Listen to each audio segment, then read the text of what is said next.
MBBS first year start होने वाला और समझ नहीं आ रहा कौन सी बुक लेनी है। एनाटॉमी, बायोकेमिस्ट्री और फिजियोलॉजी के लिए इतनी सारी बुक्स देख के कंफ्यूज हो रहे हो। डोंट वरी, मैं आपको बताऊंगा कि एमबीबीएस फर्स्ट ईयर के लिए एक्चुअली में कौन सी बुक यूज़फुल है और कौन सी बुक आपको रेफरेंस के लिए यूज़ करनी है। और लास्ट में एक बोनस टिप ये रहेगी कि आपको यूनिवर्सिटी एग्जाम में पास कैसे होना है। Hey what's up guys, welcome back to my channel. अगर आप मुझे पहली बार अगर इस चैनल पर देख रहे हो तो I am Jatin, A first MBBS student. आज की वीडियो स्पेशली उनके लिए होने वाली है जो एमबीबीएस फर्स्ट ईयर में इंटर करने वाले हैं। देखो, मेनली एमबीबीएस फर्स्ट ईयर में हमारे होते हैं 3 सब्जेक्ट। इनमें तो फर्स्ट होता है एनाटमी, फिर फिजियोलॉजी और बायोकेमिस्ट्री।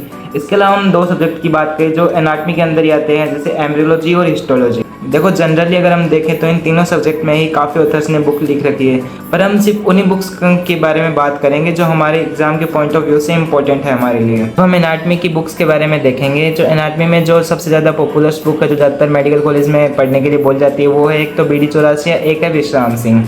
ये दोनों ही बुक अपनी अपनी जगह बेस्ट है। जैसे BD84 की बात करें तो उसमें क्या है, क्लिनिकल एनाटमी थोड़ी अच्छे से एक्सप्लेन की हुई है, और अगर हम विश्राम सिंह की बात करें तो उसके थोड़े डायग्राम्स वगैरह काफ़ी बढ़िया के बनाए गए हैं। अब हम सेकंड सब्जेक्ट फिजियोलॉजी की बात करें। फिजियोलॉजी में अगर आपको कॉन्सेप्ट अच्छे क्लियर करने हैं, अगर आपको रेफरेंस बुक रखनी है तो उसके में आप काइटन एंड हॉल को रख सकते हैं। और इसके अलावा अगर आपको इजी लैंग्वेज चाहिए तो आप एके जैन को प्रेफर कर सकते हैं एग्जाम के पॉइंट ऑफ व्यू से।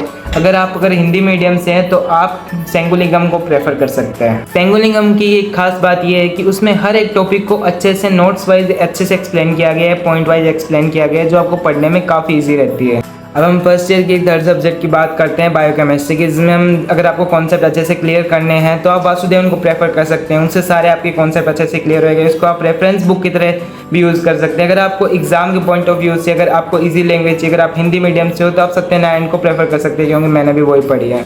अब हम चलते हैं बोनस टिप की ओर। बोनस टिप में क्या, अगर आपको एग्जाम को सिर्फ पास करना, आपको इतनी ज़्यादा बुक्स नहीं पढ़नी है, तो इसमें क्या सिंपल सी बात है कि आप नोट्स पढ़िए।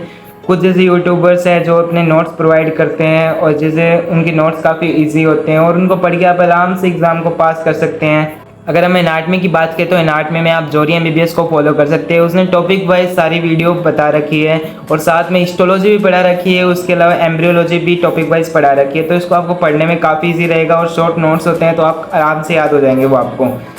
अब अगर हम बायोकेमिस्ट्री की बात करें तो बायोकेमिस्ट्री में आप जामुलकर सर के नोट्स को फॉलो कर सकते हैं। उनके यूट्यूब पे वीडियो देख सकते हैं। यूट्यूब के वीडियो आपको टॉपिक वाइज मिलते हैं और तो एक वीडियो देखने के बाद आप उनके नोट्स को पढ़िए, फिर 2-3 से बार रिवाइज कीजिए। इसके बाद आपको आसानी से वो टॉपिक अच्छे से क्लियर हो जाएगा और अगर आप उनके नोट्स को अच्छे से पढ़ लेते हो तो आप एग्जाम में आराम से पास हो जाएंगे। अब अगर फिजियोलॉजी की बात करते हैं तो फिजियोलॉजी जो आपने नीट के टाइम पे पढ़े हैं और जो आपने 11-12 में पढ़े हैं वही लगभग रिपीट होता है। उसको बस थोड़ा अच्छे से पढ़ाया गया है, तो इसमें आपको ज़्यादा क्या इतनी टेंशन लेने की जरूरत नहीं है। अगर फिर भी आप पढ़ना चाहते हैं तो आप चिल मेडिकोस को फॉलो कर सकते हैं, उनके नोट्स को पढ़ सकते हैं, उनकी यूट्यूब से वीडियो देख सकते हैं। और आपको एग्ज़ाम के लिए एक स्पेशल टिप ये है कि आप जितने भी 5 साल के PYQ है वो अच्छे से करके जाना।